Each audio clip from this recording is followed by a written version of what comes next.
Olá, meus amores do sétimo ano, tudo bem com vocês? Na aula de hoje nós iremos trabalhar específico com o teatro e com a história do teatro. Vamos lá então.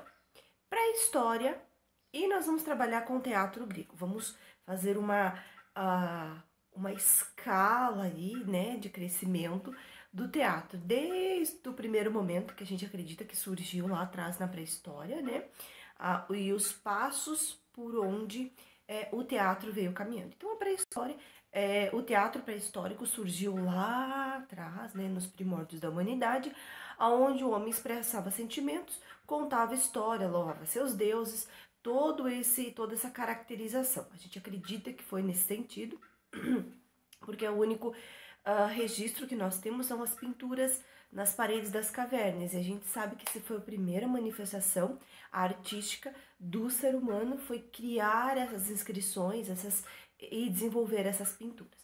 No teatro grego, ele surgiu como grandes cerimônias, né? Principalmente por causa do deus Dionísio. Era a celebração dentro de um caráter religioso, dentro desse deus, né? Dentro desse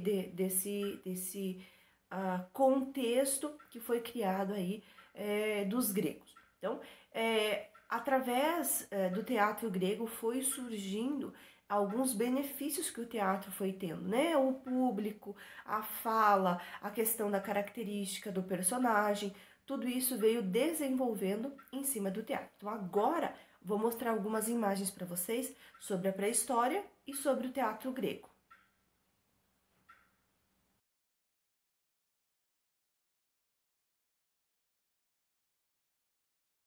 Muito bem, nessa escala que eu falei para vocês, né, de evolução do teatro, nós passamos agora para a Idade Média, um período de intensa atividade católica.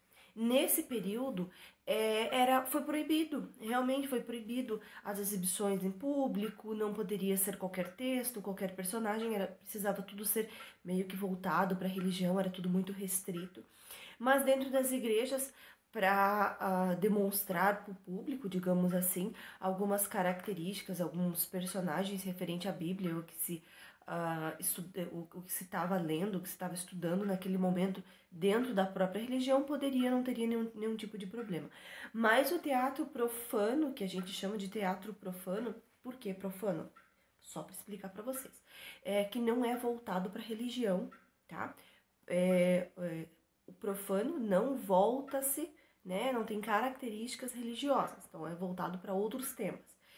E o que não é profano é voltado, isso na Idade Média, claro, é voltado então para a religião. Na Idade Média, então, foi muito restrito o teatro e ele foi caracterizado em cima da religião. No Renascimento, o que é o Renascimento? Como a gente denomina Renascimento dentro do teatro?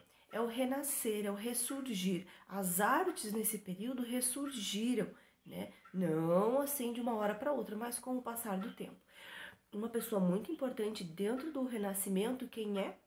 Leonardo da Vinci, tá? Isso a gente já veio estudando um pouquinho sobre a Mona Lisa, um pouquinho sobre a história dele, quem foi ele, a questão da pintura, da tinta a óleo. Então, tudo isso surgiu aí nesse período no Renascimento. Na Itália, no final da Idade Média e no início do Renascimento, surge a Commedia dell'arte. Então, essa característica, essa companhia, né, ela surge e é uma das mais importantes e ela vem desenvolvendo todo um trabalho em cima disso. Porque aqui já tinha um pouco mais de liberdade, a questão da burguesia já estava entrando em ascensão, né? E as pessoas queriam ter um outro olhar, não só ficar focado na religião. Né? Então eles queriam ter esse renascimento artístico novamente, que foi o que surgiu, foi dado o nome dessa escola artística de Renascimento. Baseava em espetáculos teatrais, populares, apresentado nas ruas, com textos improvisados e personagens em destaque. Tá? Então, assim, o teatro ganhou uma grande força, uma grande energia a partir do Renascimento. Vou mostrar, então, uma imagem da Idade Média e uma imagem do Renascimento.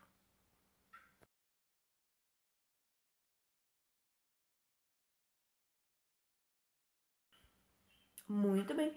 Romantismo. Nos séculos XVIII e no século XIX, o romantismo ele surgiu na Europa não como algo romântico, tá? Mas sim é porque idealizava-se um outro aspecto do ser humano, uma característica psicológica, tudo isso, e teve as várias revoluções. Foi aonde teve essa abertura ainda maior, né, dessa questão do teatro, da música, do olhar para o ser humano, do olhar da pessoa mais humilde até a pessoa que possuía, que era mais abastada, que tinha um pouco mais de dinheiro. Então, nesse período, a burguesia tem uma ascensão ainda maior e o teatro sofre influências. O drama substitui a tragédia, né? Que isso a gente deu uma olhadinha lá atrás no teatro grego, tragédia e a comédia. Então, desenvolve-se o foco do teatro, tornando-se muito mais individual e não social. Então, foi se fechando aí o núcleo do teatro.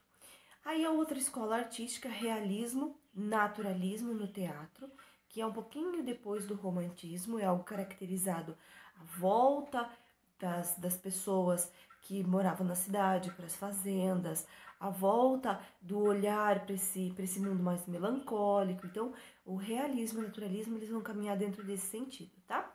Até o século XIX, o teatro era frequentado pelo povo, e essa realidade foi se modificando. A burguesia começou a ser maioria nas plateias. Então, a partir desse momento, as coisas começaram a ficar mais restritas, porque até então era para todo mundo. Isso poderia ser. O teatro era colocado na rua para que todo mundo pudesse ver, entende? Mas isso foi aos poucos sendo modificado, tá? Então, a burguesia realmente aí toma conta dessa questão teatral, dessa questão das artes e traz tudo isso para um único público. Passou a mostrar a realidade da burguesia com temas como a vida social, casamento, dinheiro e entre muitos outros temas. Vou mostrar para vocês então uma imagem sobre o teatro do romantismo e uma imagem sobre o teatro do realismo e naturalismo.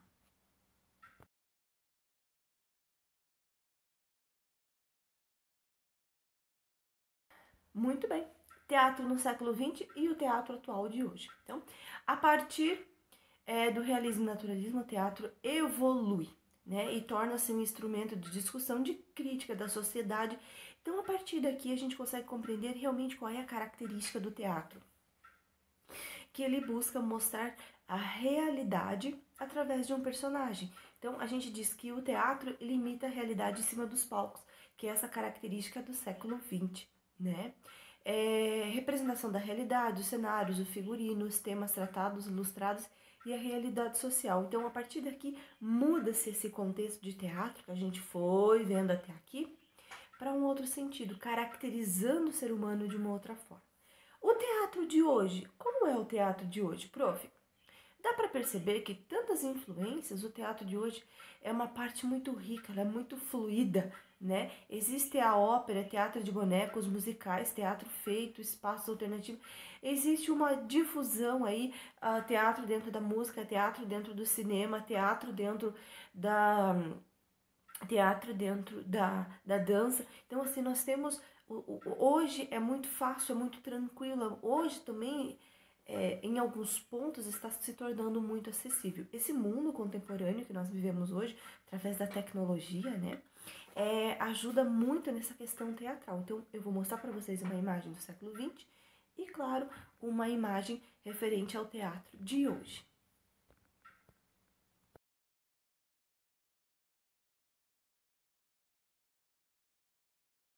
Meus amores, viram as imagens então? Qual é o exercício? Como que vocês vão exercitar isso hoje? Vocês irão produzir para mim uma fala pequenininha, tá? De algum personagem. Pode ser, tá? Personagem de cinema, pode ser personagem de uma história em quadrinhos, pode ser o personagem de uma... de um jogo, de um filme, tá? Então, vocês vão pensar em um personagem. Eu quero que vocês decorem essa fala, quero que vocês se reproduzam igual ao personagem, gravem e mandem para a prof. Então, eu preciso saber como é que vocês estão. Tá? Ai, prof, mas eu não tenho a roupa, é difícil, eu não tenho nenhum personagem. Podem criar também. Utilizem essa criatividade de vocês. Então, a atividade de hoje é: vocês irão reproduzir um personagem. Pode ser personagem do teatro que vocês gostaram, pode ser personagem até mesmo de uma novela, né? Não tem problema. Mas eu preciso que vocês se caracterizem com esse personagem. Pode ser uma roupa parecida, não tem problema. Eu quero que vocês gravem e enviem para a prof. Tudo bem? Um grande beijo. Tchau, tchau.